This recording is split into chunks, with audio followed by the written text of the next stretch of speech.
Love, exciting and new. Hello, Hannah Waddingham here. Have you seen the fabulous new Sun Princess? World-class entertainment, exceptional dining, and the greatest pizza ever. It's a love. Don't miss our Come Aboard sale with up to 40% off and free room upgrades. Visit princess.com or call your travel advisor to book. Princess Cruises. Terms and restrictions apply. Offer ends 2/28/25. Ships of Bermudan and British Registry. This episode is brought to you by Nerds Gummy Clusters, the sweet treat that always elevates the vibe. With a sweet gummy surrounded with tangy, crunchy nerds, every bite of Nerds Gummy Clusters brings you a whole new world of flavor. Whether it's game night, on the way to a concert, or kicking back with your crew, unleash your senses with Nerds Gummy Clusters.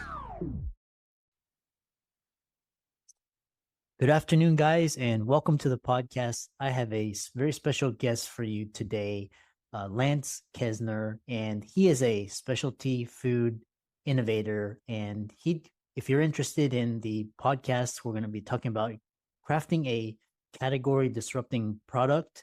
We're going to talk about reaching half of all Walmart stores nationwide. We're going to talk about food innovation, creating a brand, and he's also appeared on How I Built This with Guy Raz, which is one of my favorite podcasts. Llance is the real deal, and I'm really happy to interview him. So, Llance, welcome. Hi, Christopher. I'm really happy to be here. Yeah, briefly introduce yourself and talk about how you got into specialty food innovation, how you grew and scaled it, and I'm excited about the conversation. Yeah, Llance Kezner from Bellevue, Washington. Ended up in this industry accidentally. Started in our kitchen because of a job layoff back in 2009, and my wife Lori and I were very innovative, and we love to create things, and we found that food was like our passion. And so this is where we started, and now our products are in 3,000 stores across the country. It's pretty wild.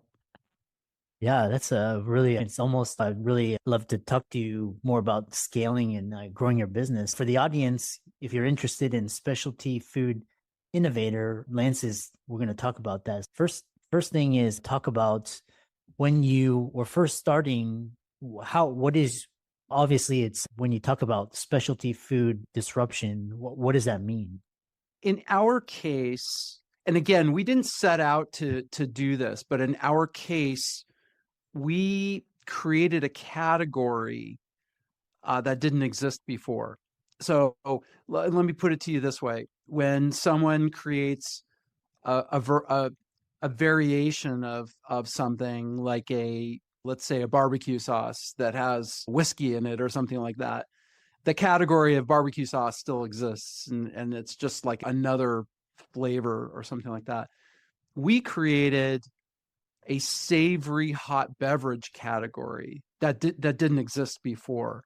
So instead of coffee, tea, cocoa, cider, we created a sipping broth category that basically gave consumers the option of drinking something hot that was satisfying, that didn't have sugar, caffeine, or anything like that.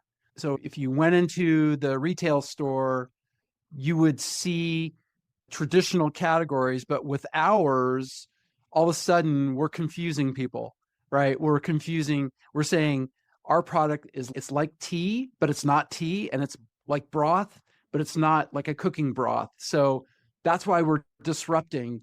That's what we've been told. And like I said, we didn't set out to do that. It just happened that way. Yeah. It's fascinating because I talked to a lot of entrepreneurs on this podcast, and a lot of them are like coaches or like social media marketers or thought leadership. And so this is really interesting how you stumbled upon this idea. Tony Robbins, he talks about being this category of one and kind of looking ahead and anticipating what the customer needs and wants before they even know it, and creating a category, which sounds like what you're doing, or like what Steve Jobs did with the iPod and the iPhone.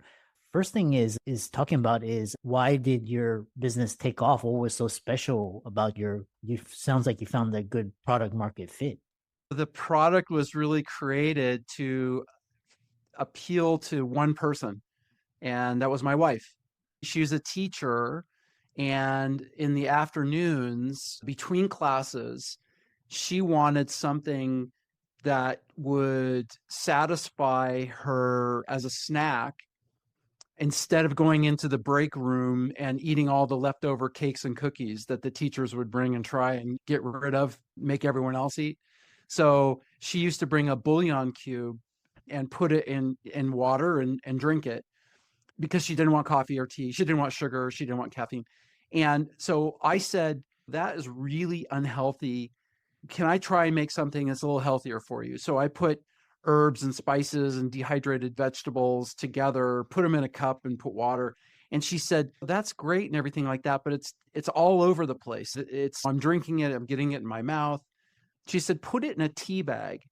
And so she and I together took Lipton tea bags, ripped them apart, took all this concoction, put it together in the tea bag, stapled them together. We made about 10 of them. She took them to school, put them in the break room. She came back from class and they were all gone. And this appealed to one person. Now it's appealing to 10 people. And we looked at each other and thought, oh, we have something here. Interesting. And so your product went viral during COVID. What was about COVID that kind of launched? It sounds like you had to start to get popular, gain traction. What about the times that made it like just go completely crazy? Yeah, so we started the business by getting the product to people as quickly as we possibly could. We didn't spend a lot. I mean, we spent most of our effort was on the flavor and making sure that the quality of the experience was the best it could possibly be. The packaging, we did the best we could, but I think within 30 days we started selling our product to people. We set up a tent at the Pike Place Market right across from the original Starbucks and sold it on the weekends during the summer. Who's buying broth during the summer? It was crazy. Anyway, we really built a direct-to-consumer business first and really focused on making sure the quality was incredible and scaling the business so that we could scale it to get it out of our kitchen, get it into a partner co-manufacturing capability, that kind of thing. Along the way, we got discovered by Weight Watchers. And our broth, okay, so the broth comes in a tea bag, right? So it's just this vegetables, herbs, and spices. There's no animal proteins. It's all vegan. It ends up being 0 points on Weight Watchers plan. So the dietitians and Weight Watchers love this for their members. And so they put us on the front page of weightwatchers.com to sell along with other products that kind of fit these needs. Then COVID hit and nothing was the same. Everyone was gaining weight. Everyone was losing weight. Everyone was staying home. Everyone was doing all kinds of crazy things. We started selling product like you can't believe, and then became the #1 best-selling vegetable broth on Amazon because of that. And so that's what exploded us into the atmosphere. Yeah, interesting. Yeah, for example, like my brand, it also COVID because everybody was at home and watching. So I was on YouTube and podcasting. How did you market it? Did you use social media? Did you use word of mouth? Did you do advertising? Talk about how you started to, in the initial phases, how you got the word out. A lot of it was in person. So before COVID, it was really in person. Fairs, festivals, that direct contact leading up from the Pike Place Market. The Pike Place Market gets like 11 million visitors a year. And we literally would see hundreds of thousands of people in a day just walk by our booth. And so we had to get a 5 to 8 second pitch to connect with people. And so we got really good at that. And a lot of people would come back, or they would take something and then they would order it from us online or whatever. So it was a lot of word of mouth at first. And then we used digital mediums to connect with people. Definitely social media. We had the opportunity to be on the Home Shopping Network. So actually, right where you're seeing me right now, we built this little studio broth bar, And we were, during COVID, doing presentations live on Home Shopping Network, which was pretty wild. And then getting into some specialty stores. So specialty stores would be like gift shops or these types of stores where they really, cater to a very high-end customer. And so we were really focused on who were the early adopters and talking to them in the language that they wanted, and then listening to them because we needed to learn why they thought our product was special and why they would take their money and spend it. Because we wanted to find the people who needed our product or craved our product versus someone who was casually interested in our product. Yeah. When you think about, because when you think about these essentially it's a startup and it's an entrepreneur, they talk about what industry and then what problem and then how are you going to solve that problem, and then you create a product or service or something to address that, and then you proof of concept and you scale it. And then what's interesting is your wife started just doing it for herself, and then it exploded. So if someone was interested in creating a niche or market that hasn't been discovered yet, what are your thoughts and suggestions? Obviously, there's a really good book around luck, but talk about how you reconcile this accidental finding. I think that simplicity is probably the biggest mantra I would use. Don't overcomplicate what it is you're trying to accomplish, because the more complicated you make it, the more people won't understand it, the harder it is to do, the harder it is to convince people.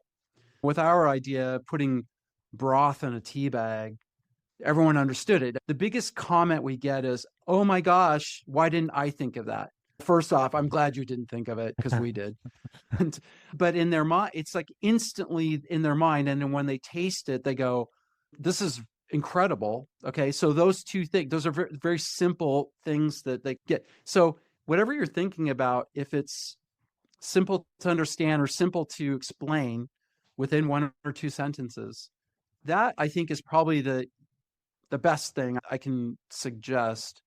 And then the more you talk about it and finding ways to talk about it and finding ways to get feedback about it and make it, whatever it is, you got to make it and get it out. Just get it in front of people as fast as you possibly can. There are a lot of different ways to talk about it. Those two things, so the simplicity and getting it in front of people, those are the best things. Whatever you're thinking about will find its own path, whether it's to a mass or even to a niche, because that niche may absolutely need what you're providing, and there might be enough revenue in that niche to make it sustainable for you. But yeah, so those are the things I would really suggest. Interesting. Sounds like a lot of aha moments. It's like, why I didn't think about that, and that's one really, and then the element of surprise, and it's, oh, this is delicious. And then what were some of the obstacles, like, because you're in this new uncharted, and then how do you know how to go? You were selling on Amazon, you end up in Walmart and Home Shopping, Guy Raz. Yeah. Were there steps, or you just were you strategic or calculated? Talk about just how you chart a path forward when you really don't know what to do. Yeah, I think that I've come to the realization, and my wife, Lori, also, that opportunities present themselves to you and you take them and you put out into the world what it is you want to do, and the opportunities come, and then you just move forward, and those provide other opportunities. And I make no qualms about the fact that a lot of the things that we've done have been just not really accidental, but as a result of those opportunities rather than planned. Uh-huh. And I think that the bottom line of all of this is that we had an idea of what we wanted to do, and we just focused on just a couple of ideas, the quality of the product and a couple of the fundamentals, such as we wanted to make something that was plant-based and vegan, and we wanted to focus on the important aspects of being plant-based. And that resonated with people. And I don't know if I answered your question. That really just propelled us. The opportunity with Walmart came from one of those present things that were presented to us. Walmart had something that's called an open call. And the open call is they do it every year for American-made products. And so I think they asked us to write 2 paragraphs about what we were doing. And we did that. And then we got an invitation. There were 7,000 other products that were presented. Wow. They asked 800 companies to come and meet with them, 400 in person, 400 virtually. We were asked in person to come to Bentonville and meet with them. And then we went, and they had something called a golden ticket, which meant they give you a deal on the spot. So we were one of 70 companies that got a deal on the spot. And then we had to wait a year before we could tell anybody, because we went from that to making more product in 1 week than we had made in a year, and then getting it on the shelf in this last October. So that's the path based on an opportunity that was presented to us. Interesting. Sounds like a lot of things coincided to really help you. And then in the initial phases, when you're at like the local farmers markets and like local just niche, talk about the sales, because a lot of startup founders, for example, like when I was building this podcast, all I did was I wanted to make it the most efficient as possible, lowest cost. I just wanted to create a minimal viable product and get it out there, see if I could monetize it. And then once I could do that, then I could start investing in better things. And then, but a lot of entrepreneurs, they're like, day one, I need to make a profit. What were your goals? Or were you like just bootstrap, make a profit, fit the client's needs? How did you juggle all those? First of all, one of the things that people ask me is, what's a great piece of advice for someone who wants to start something? And I say, don't quit your day job. Do not quit your day job. You need income. All right. There were times where Lori and I were working 2 and 3 jobs, maybe consulting or whatever. So that's the first thing. The second thing is we were very focused on a minimum viable product. So getting the product out as quickly as possible, but it had to be profitable also. So we cut out a lot of things that may have made it too expensive, marketing budgets, things that just were not in our budget to be able to sustain. So those were the guiding principles, really. We had to make our lives as difficult as possible, working as many jobs as possible, so that when things really took off, we had a real important decision. Do we stay with one thing or go with the other? So those were the things that guided us. Interesting. Talk about differentiating your food product in a competitive market. How did you do that? Since so we've been drinking broth for thousands of years, right? You go to the grocery store, there's a huge soup and broth section. Campbell Soup owns like 90% of the category. If you go in there, it's red and white all over the place. Like I said, we didn't set out to be the next big broth thing. So we were approaching it from a different perspective, and retailers, when they look at what we're doing, and we still have this issue, it's a done deal. We are a marginal product that they can add to the category that they didn't have before. So it's good and bad. The good thing is that all the sales that they get from our product, because they just added it to the category, are on top of what they would normally get. So they're not going to cannibalize anything else, right? The bad thing is that it's new, and there's a lot of consumer education that needs to go into this.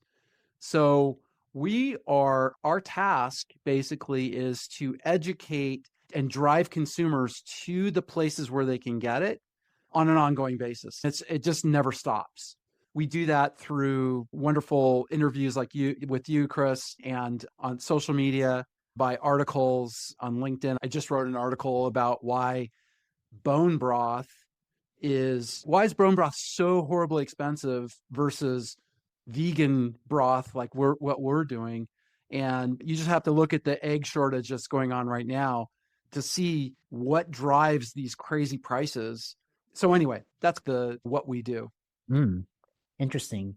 And along those lines, because you were selling the product on Amazon, and it's interesting because typically now they have Uber Eats and you can get groceries delivered to you and things like that. But back then, what made you is there a disconnect between e-commerce strategy and selling food products? Because food products are sometimes, a lot of them are perishable. Yeah, so ours luckily is dry and just like tea. It's got a long shelf life. I think a few of the things that helped us were the word of mouth from people that we had seen in person buying our product, and then them coming back to get it and then telling their friends or family. And then they had, there was a trust factor. There's definitely a trust factor there. So that really kicked things off. I don't think we would have been able to connect with people through e-commerce if we didn't do that, because that sampling, that taste, you can't convey that through digital medium. You can make people look at it, but anyway, so that really was the kind of the catalyst. Getting into Amazon was tricky. Getting into Weight Watchers was even trickier. The bigger the profile, or like Home Shopping Network, we had to go through all kinds of hoops to make sure that our product conformed to certain standards. We had the right kind of certifications and all those kinds of things. We didn't start off that way, but we slowly built to that. Some people think, oh, I'm going to start my business tomorrow, and then the next day I'm going to be in every Whole Foods. It doesn't work like that. You really have to build. You have to build up to that, and there are baby steps. But if you're aggressive, you can get there. Yeah. And what are your top or recommendations for pitching food products to retailers, distributors, and ultimately getting into Walmart, Whole Foods? Your thoughts? So you have to have, when you put your product on the shelf, you have to have the mentality of it is a place for people to go get your product. Okay. Versus, are they going to sell my product? Okay. Selling something and having it as a place to get are completely different ideas. So when you get into a major retailer, they are not going to sell your product for you. You have to sell your product. It is just a place where they go get it. So with that mentality, you have to present your product to the buyer in a way where they're confident that people are going to they're going to seek it out in their establishment. Okay? That's critical. If they don't have that confidence, they're not going to talk to you. They're not going to give you any time to present your product. There has to be a compelling reason why people are going to come and get it from them. So that's critical. If you don't have that, or if you're not at that point, selling direct to consumers is a wonderfully beautiful thing. Using marketplaces like Amazon and eBay, and there are new marketplaces popping up all over the place. Leverage those things to get that following. So when you do see a buyer and you can say, oh, by the way, we were being sold to 4 million Weight Watchers subscribers, and by the way, they're looking for it now.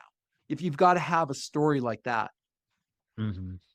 Yeah. And talking about scaling, how does one talk about scaling from home kitchen to national distribution? Obviously, do you ever have a point where like just so much orders were not getting filled because it was so popular? I know, because like there's stories of startups, they just become overnight and all of a sudden they can't handle the demand and there's like a 10-month waiting. How did you scale? We went through various periods like that. They weren't too extreme. I think we had very gradual growth, which we were very lucky. I think that having that dramatic of a spike, there were opportunities where we could have had dramatic growth very early on, but we had things like we partner with co-manufacturers, and one of them started making our product and burning it, and the quality was, we didn't know what was going on, and the quality was terrible, and we couldn't figure out what's going on. And at that time, we had a very large opportunity, and they turned us away because the quality kept sucking. And I think we were lucky, because if they had given us the opportunity and we made it with that terrible quality, they would have said, we're returning it all. You got to pay for it. So we were pretty lucky with those types of things. But there are various challenges. Every step up, there are challenges. We still today, even though we're supplying Sam's Club and Walmart with our product, we have to make sure that the quality of the product is the best it can be. The packaging, during COVID and after COVID, we had ran into packaging shortages. There are so many elements. If one ingredient is missing from our product, the taste is different. And the one thing that my wife and I, we don't think about every single detail all the time because it can drive you crazy. We just have to solve problems. And so a lot of people say, what's it like being an entrepreneur? And I say, I'm not an entrepreneur, I'm a problem solver. I got my product in front of people to buy because I was solving a problem for them. Like they wanted to snack and not have guilt.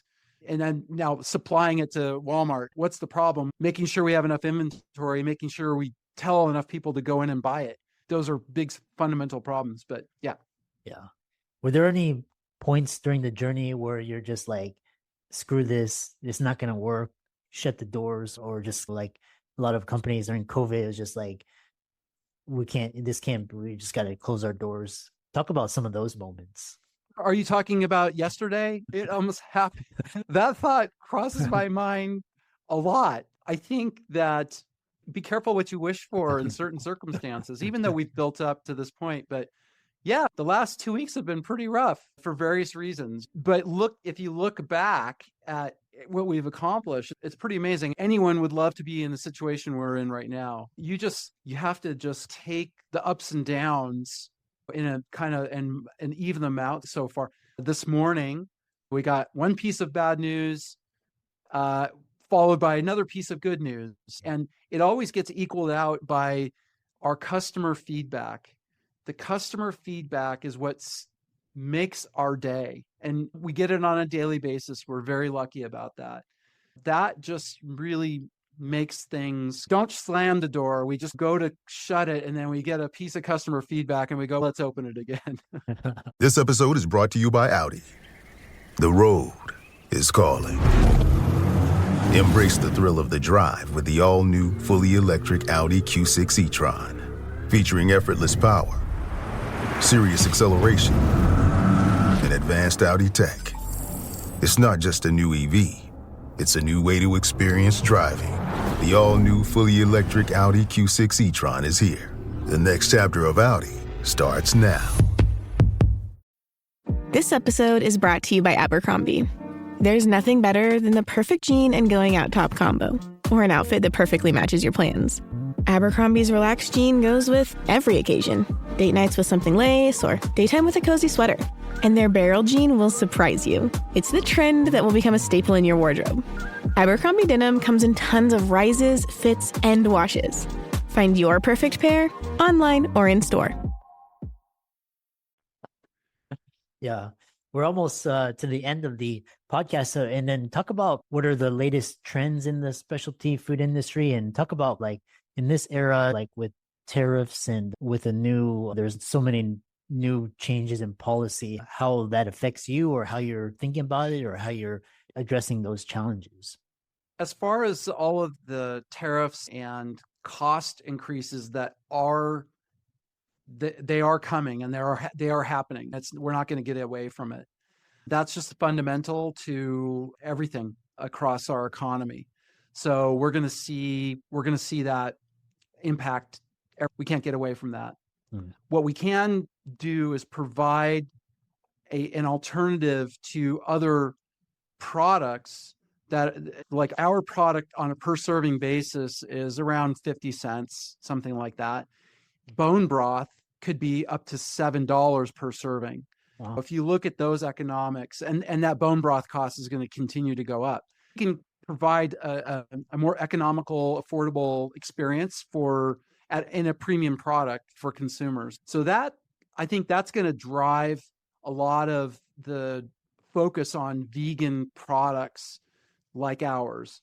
As far as what's next for us, imagine more places other than retail where you can experience our product. So as an example, company break rooms, going into a company break room and having the option of having broth at 3 o'clock in the afternoon instead of a bag of Cheetos. You would appreciate it. Your employer would appreciate it. You're probably going to be less cranky and more satisfied.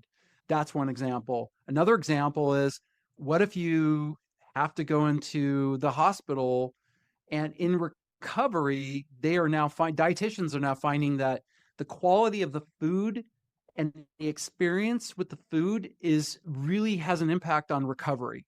Mm-hmm. So imagine, instead of getting the murky saltwater broth that they serve, that you get a cup of Thai lemongrass broth that you just made right in front of you. Imagine how that would taste. Or the last thing I'll say is, what if you're on an airplane and the beverage cart comes down the aisle and they say, would you like coffee, tea, or broth? What do you think you're going to ask for next time? I'd be tempted to ask for the broth because it's sample it, try it out, see what it's like. Absolutely. And I think airline passengers need less caffeine and sugar to calm them down on the flights these days. Yeah. It's been a wonderful conversation, and parting words, advice for people interested in developing a unique food or beverage concept or creating a niche and category, and how can people find you and check out your products? Yeah, I really, like I said, don't quit your day job. Get your product in front of people as quickly as you possibly can. You will get, and listen to what they tell you about your product. Write it all down. I know it's your baby, but you got to listen to what they say and take that to heart. A lot of people have very good intentions, so just listen to what they're saying. They're not trying to dissuade you. You can reach us at sippingbroth.com. Again, our product is Millie Sipping Broth. We're in half of the Walmarts in the broth and soup section at eye level. I'm on LinkedIn as well, Llance Kezner, it's with 2 L's. And I would love to connect with anybody who has questions or just wants to chat about what's going on in this industry. Yeah, I really love that. And really, it's been great to get such a fantastic guest such as yourself on the show, and keep up the great work. Thank you, Christopher. It's really been a pleasure. I appreciate it.